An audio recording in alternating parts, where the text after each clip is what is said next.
right, so it's now time for Fersan in the Field, Real Issues, Real Solutions. This morning we have with us Danavan Pryce, agronomist for Zone 1, but Danavan is involved in a lot of research and development as well. Danavan, good morning and welcome back to the show. I trust this first month of the brand new year has been a good one for you.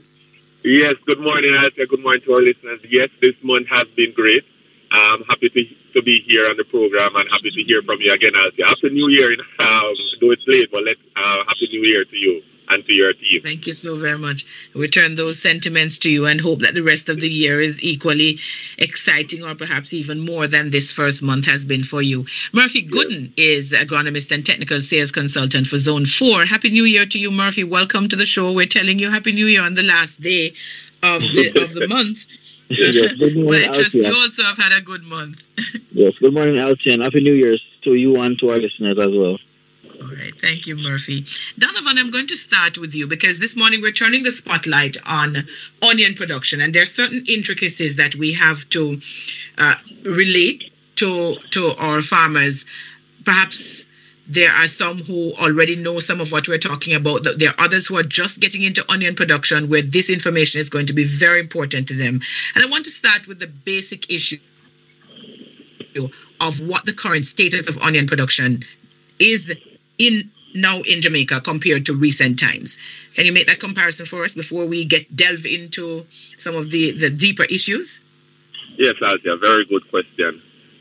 Let me just give a backdrop. So the current demand for onion now in the country is over 22 million pounds per year, right?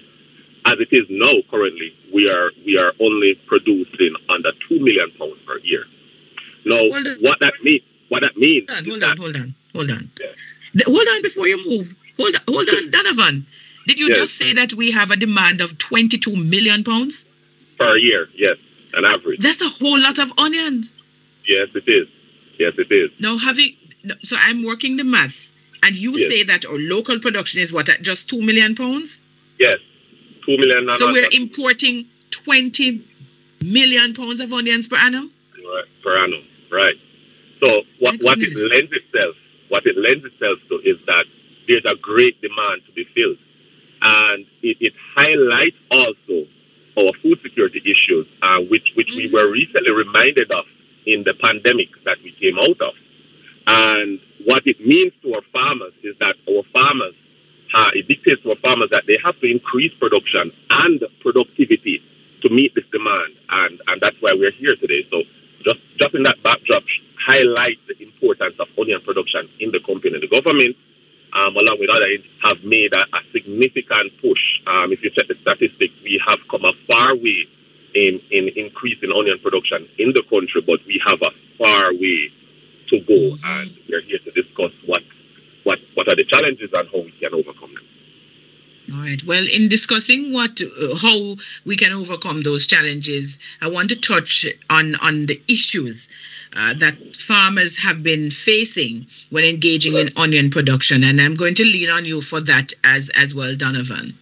Yes. All right. Let's start with one of the main issues, poor site selection. And when we're talking about site selection, we're talking about the farmer's intent to cultivate onions in a particular area. However, you find that sometimes farmers do not pay attention to some factors that they need to address in onion production. For example, the humidity of the area is very important. If the humidity is too high, meaning there's a lot of moisture, consistent amount of moisture in the air, what it lends itself to is that farmer will face an increased fungal infestation throughout his crop cycle, and that can lead to other overhead costs like pesticide applications and other methods to get some semblance of yield out of that area. So the site selection is very important. The next factor of that issue is the type of soil and the preparation to put in to prepare that type of soil. So, for example, farmer might select an area that has clay soil, but doesn't carry out the proper land preparation techniques to get that soil to a fine tilt before sowing the onion seeds.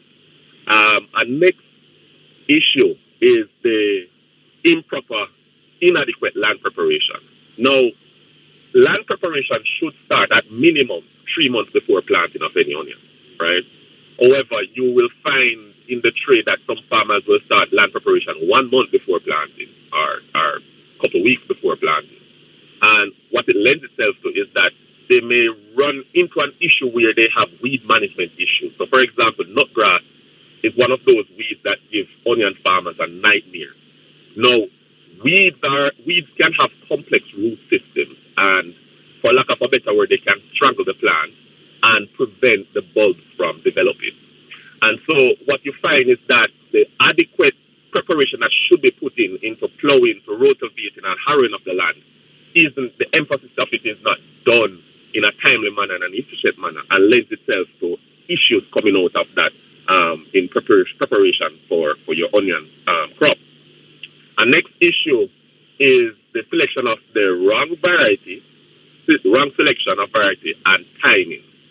So there are different varieties of onion in Jamaica, and not every type of onion will produce onion bulbs in a particular season. So Jamaica has two major planting seasons that runs from the first season, which is a short day season, run from September to March, and then from March to September is the intermediate season. Jamaica doesn't have a long day season, so it's between short day and intermediate. Now, what you find is that farmers will plant a short day variety onion in an intermediate season. And what that lends itself to is that the onion may not bulb. Now, that lends itself to that the farmer may incur a loss in yield, and he will have the overhead costs of his production and not getting a profit to meet those overhead costs. So let me just paint a next backdrop, Althea, that to establish an acre of onion can range between $800,000 to $1 million just to establish. So you can see that there's a high expense input to develop. So if the farmer selects the wrong variety, then he runs the great risk of not getting the yield that he's targeting and thus getting the profit that he needs to compensate for his expense and get a nice revenue in. A next issue is inadequate irrigation techniques. Now, onions have a high water demand.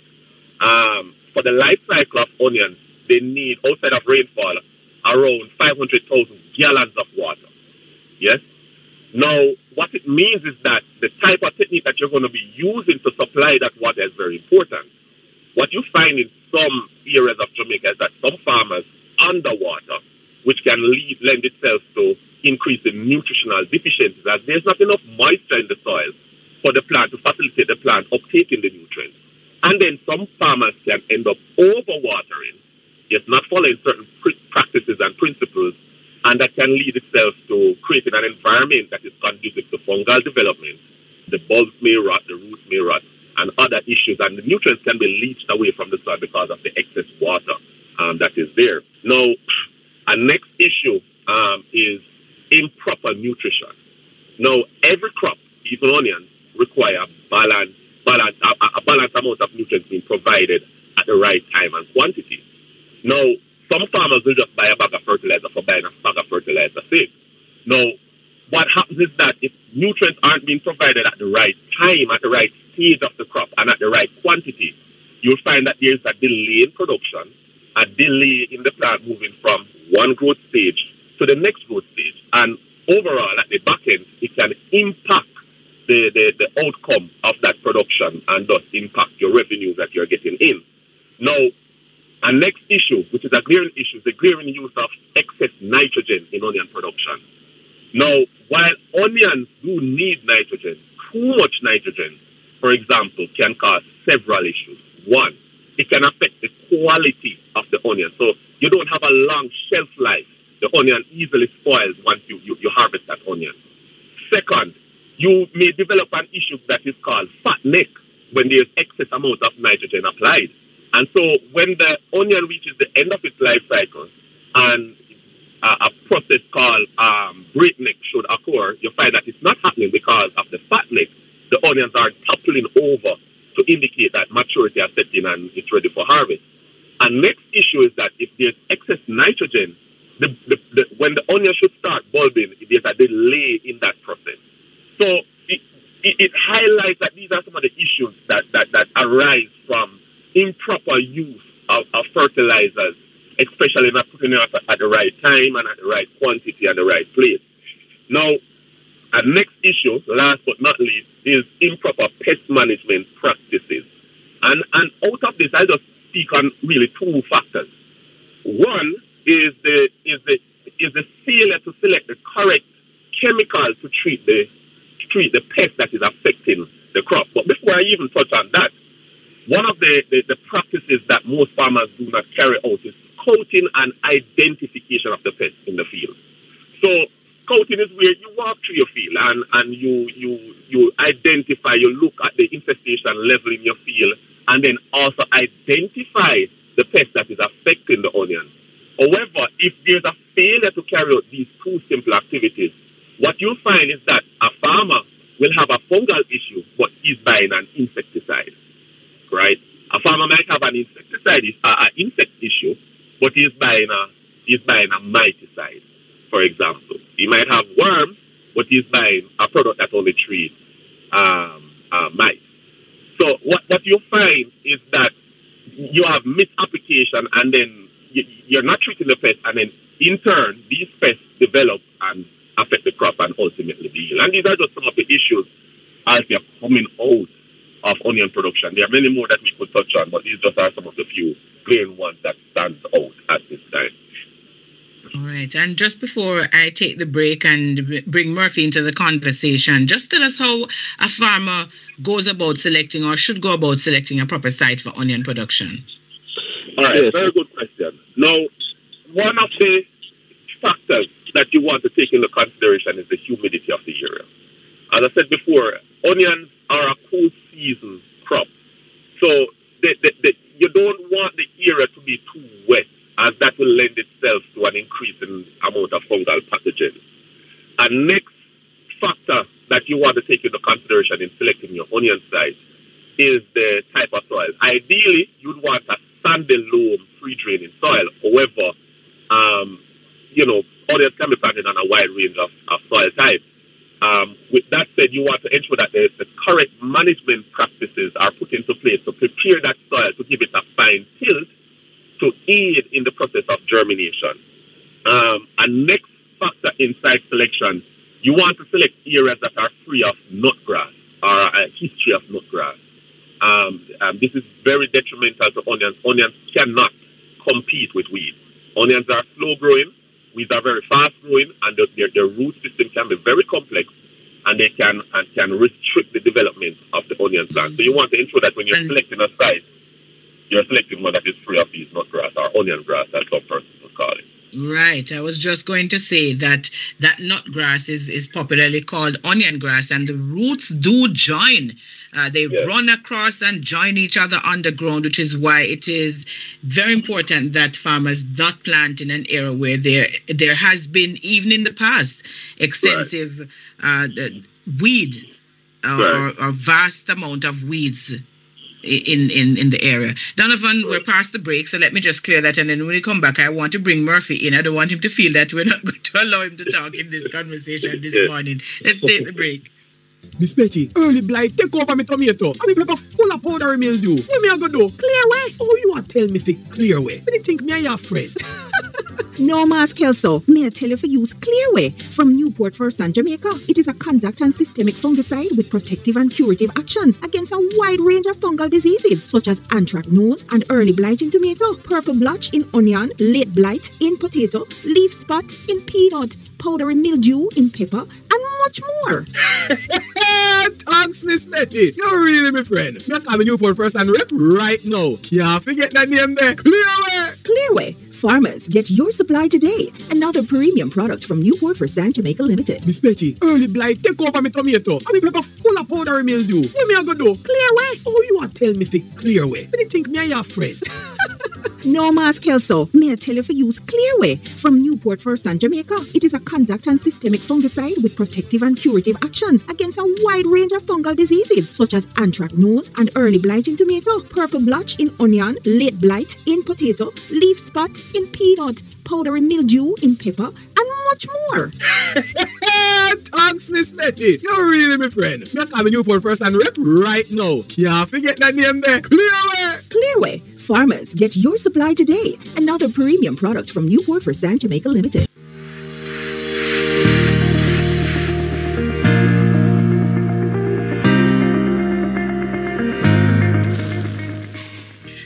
Toronto continues here on Power 106 FM, and we're inside the feature Fersan in the Field, Real Issues, Real Solutions. We're discussing this morning intricacies in onion production. We have with us Danavan Pryce, agronomist for Zone 1, and Murphy Gooden, agronomist and technical sales consultant for Zone 4. So we've heard from Danavan the issues that farmers face when engaging in onion production: poor site selection, improper and inadequate land preparation, wrong variety selection and timing, inadequate irrigation techniques, improper nutrition, and improper pest management practices.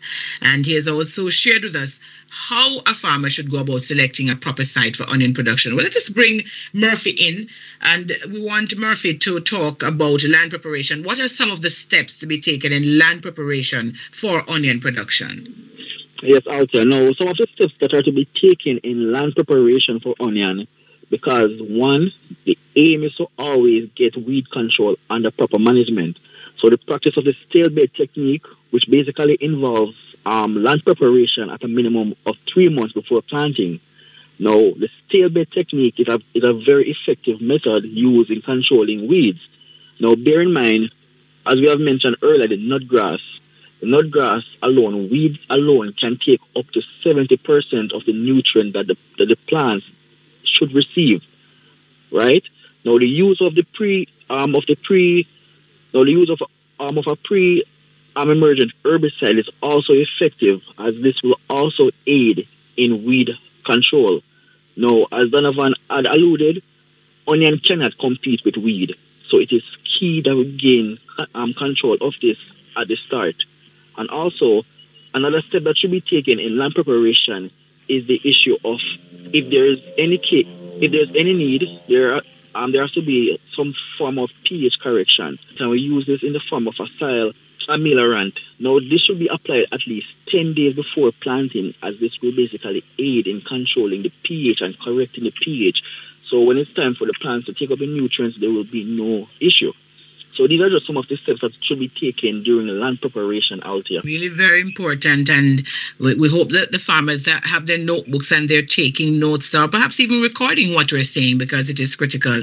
Donovan, let me come back to you, because you mentioned the whole issue of the variety, the wrong variety selection and the timing. How do farmers know which variety to plant and the density at which they should supply seeds? All right, great question. Now, variety selection is determined by the time of year. So remember, I outlined that there are two planting seasons, short day and the intermediate season. So from September to March is where you use your short day variety. And then from March to September is where you would use your intermediate variety seeds. So basically, recommendedly, you want to be cognizant of your planting seasons and the variety that does well in these particular seasons. Now, in terms of density and selecting the amount of seed to the area, recommendedly, you want to have 3 to 4 packs of the onion seeds per acre. That lends itself between 300 to 400,000 seeds to the acre. Now, on each pack, you'll notice it indicates germination percentage. Some might say 90%, some might say 85%. So where you have a pack that indicates 90%, you'd want to just use about 3 packs of that to the acre. And where you'd have below 90% in germination rate, you'd want to increase those packs from 3 to 4 packs to the acre. So these are some of the steps that you'd use in terms of determining your density. But recommendedly, you want between 300 to 400,000 seeds per acre in terms of density. And your variety is determined, your selection of variety is determined by the time of year that you have decided to sow those onions. Murphy, I was listening with great interest to all of the news that has been coming out about climate change and the important issues that we have to pay attention to. And I would imagine that the farmers have to pay attention to these issues as well, because how they maintain proper moisture and irrigation in onion production is, I think, very critical. How do they go about doing that to ensure that they have the right amount of moisture, that their onion fields are properly irrigated? Yes, Altia. Now, in onion production, there are 2 specific stages where it is crucial that plants are getting the optimal level of water. Now, we have the germination stage, and the bulbing stage. All right. Now, there are several methods of providing water to onion, such as the drip method, the micro sprinkling, and also the overhead irrigation. Now, out of the three, we strongly recommend the drip irrigation since it will basically provide adequate and even distribution of water. Now, with the other forms of irrigation, such as the micro sprinkling and the overhead irrigation, what we don't want to be happening is that we're not having evenly distribution of water, since not much water can also give rise to nutrient deficiency, or having too much water can give rise to fungal infestation. So it is recommended that farmers use a drip irrigation system. And in addition, it is also recommended that the drippers in the drip irrigation system be 6 inches apart, because the key is to get evenly distribution of water out here.